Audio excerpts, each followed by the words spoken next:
Magandang hapon and welcome back po sa aking channel. So ngayon ay December 20, Friday. So ayan, so mag-update tayo guys ng ating presyo ng mga dilata. Ayan, so ano lang to guys, no? Presyo agad.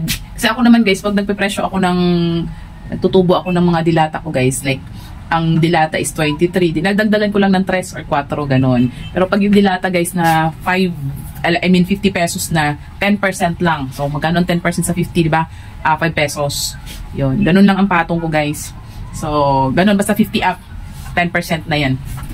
So, start tayo dito guys sa whole corn kernel. Yung ganito bentahan ko, ano to?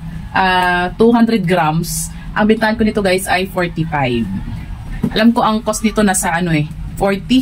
Pero dinagdagan ko ng 5 piso. So, more than 10%. No? Yan. So, paano nga ba magkuha ng, di ba? Ng percent, paano natin malalaman, 'di ba? Like example, yan 45. Like example guys na ang cost niyan is 40, no? So mayroong 5 nakita.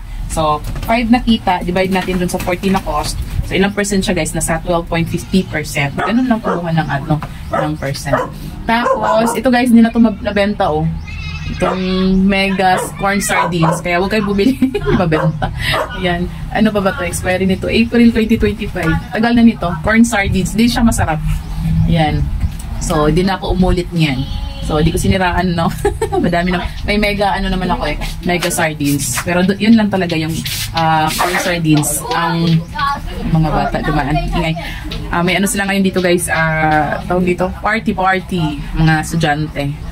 Ayan. So, Christmas party nila. So, next guys, ito, cream style corn. Magkaiba kasi ito whole. Ito ay cream style corn. Yung medyo durog. Ang cost naman niya guys ay 50 pesos. Yan. So, ang nito nasa siguro nasa 45. Ayan.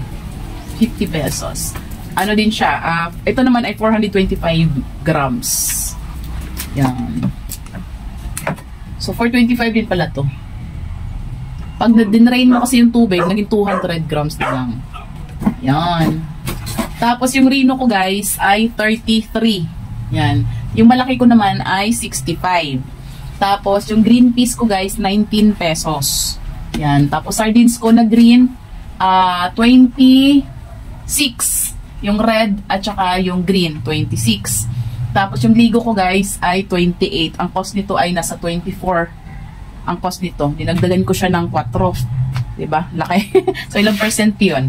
Tingnan natin, no? So, kung 28 ang bentahan ko, tapos ang cost 24, so meron tayong 4 pesos na kita. Divide natin dun sa cost na 24. Ilang percent siya, guys? Nasa 16.6%. Ayan. 555 sardines natin, guys. Yung maanghang at saka yung green. Wala lang akong maanghang ngayon, no? Wala akong red. Ay 28 pesos. Medyo mahal din siya. Para silang ligo. Tapos yung unipack guys ay 26. Saba naman ay 26 din. Yan. Saba red tsaka green 26. Minsan kasi guys may difference lang siya sa mga sa point. Pero inaano ko lang siya, pinapareho ko na yung presyo para hindi magulo kasi same lang naman sila, like Saba red, Saba green, 'di ba? Pareho lang naman sila. So hindi ko na inano yung difference. Tapos yung Youngstown ko guys, ito mura lang to, nasa almost 22 pesos lang naman to. Ang bentahan ko nito ay 25 pesos. Yung mega sardines ko guys ay 28. Medyo mahal din yung mega. Tapos unipack, yan 26. Si Manny Pacquiao. Tapos ang Spanish style sardines ko ito guys ay 37 ba pa din? 38 na pala kasi dati 37. Ginawa ko na siyang 38. So, nag-increase to. Tapos yung CC guys, ito nang natira isa. Ang bentahan ko nito ay 35. Tapos itong mga 555 guys, nangawit na yung kamay ko. Saglit lang. So, yung mga 555 naman na ibang ganito, may mga iba-ibang flavor. Ayan. Ay 32. Pero itong sisig lang guys, medyo mahal siya, Yan, 32. Tapos itong maliit naman guys ay 25. Kasi ang cost nito guys ay 22.50 ata. Yan. So may 250 tayo. Okay na yun kasi maliit naman, Okay lang yan. Tapos dapat nga 26 na to pero ginawa ko na siya 25. Wala naman masyadong bumibili ng ganito. Yan. Ang ito binibili ko lang itong mga ganito guys, pang ulam-ulam lang namin ba pag like sa umaga, nagmamadali, walang lutong ulam, ayan, dyan, ito yung minsan inuulam namin. Tapos yan, ito Bicol, caldereta, manghang, adobo, mechado, fritada. Tapos yung mga ulam guys ay 25 pesos. Tapos itong chili corn na maliliit, yung red, wala lang akong red, ubusan, ay 32. Pati itong ganito guys, oh, yung ganito na easy open, 32 din bintahan ko niyan. Tapos, yung malaki naman ay 40 pesos. San Marino na maanghang at saka yung hindi. 40 yan. Tapos, dito naman tayo sa giniling na maliit ay 26. Tapos, yung malaki naman guys na giniling, itong ganito, kano nga to? Wait lang ha. Kano ba price ko dito? 32 pesos. Yan. Tapos yung sisig guys na pure foods, ito ay 52. Tapos ito namang Argentina na sisig ay 48. Yan. So nilalagyan ko siya ng sulat sa mga ano, yan o. Para pag kumuha yung lalo na yung jusawa ko ang kasi pag kahit naglalagay ka dyan guys, di niya hahanapin yan. Tatanungin ka pa. So, dito na ako naglalagay. So, next guys, ang 555 Carne Norte na 175 grams ay 38 pesos. Corn beef na ganito, bingo, 25. Tapos yung maliit naman guys ay 19.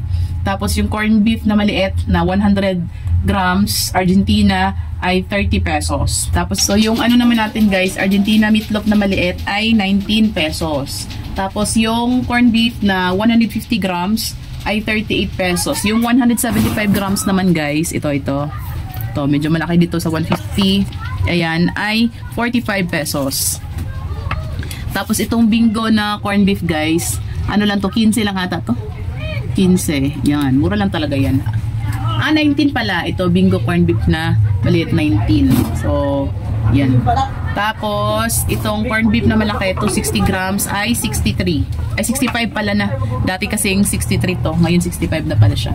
Tapos, yung itong meatloaf, guys, na malaki ay, ilang, ano ba to, grams? 250 grams ay 37 pesos. Yan. So, itong corned beef na malaki, guys, ay ano to, 260 grams. 65. Tapos, ito namang Argentina meatloaf na ano ba to 175 grams ay 28. Yung ano naman guys, yung 150 grams ay 26. Tapos yung beef loaf naman na 175 grams ay same sila, 28. Tapos yung ganito na beef loaf naman ay ganun din, 26. Tapos yung Philip na meatloaf ay 24. Yan.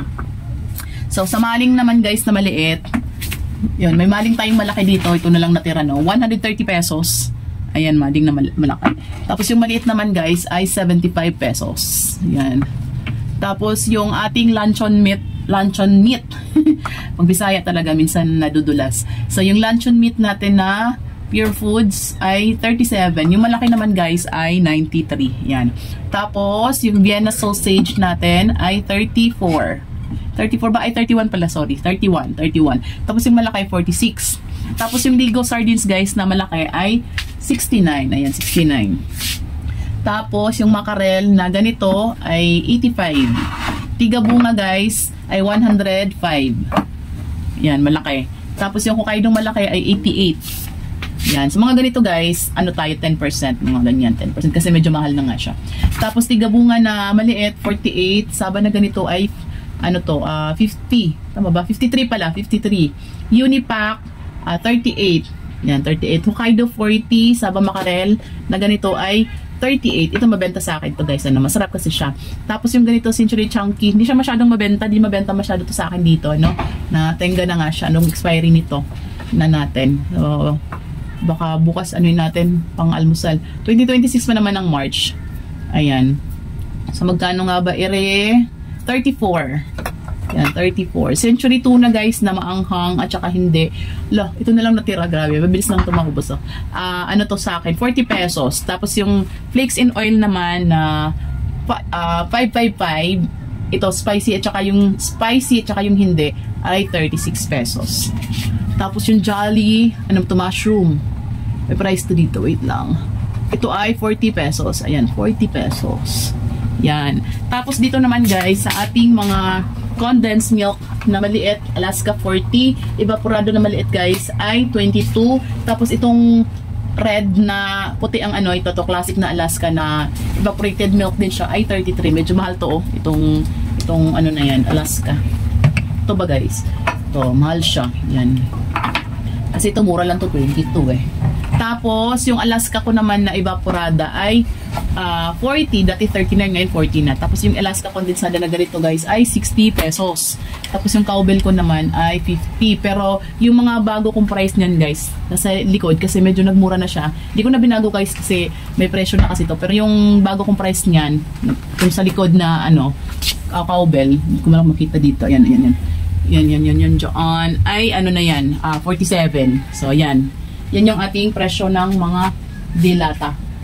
Yan. Nangawit tayo. So, yun lamang guys ang aking sinishare. Maraming salamat sa panonood. Paalam, bye-bye!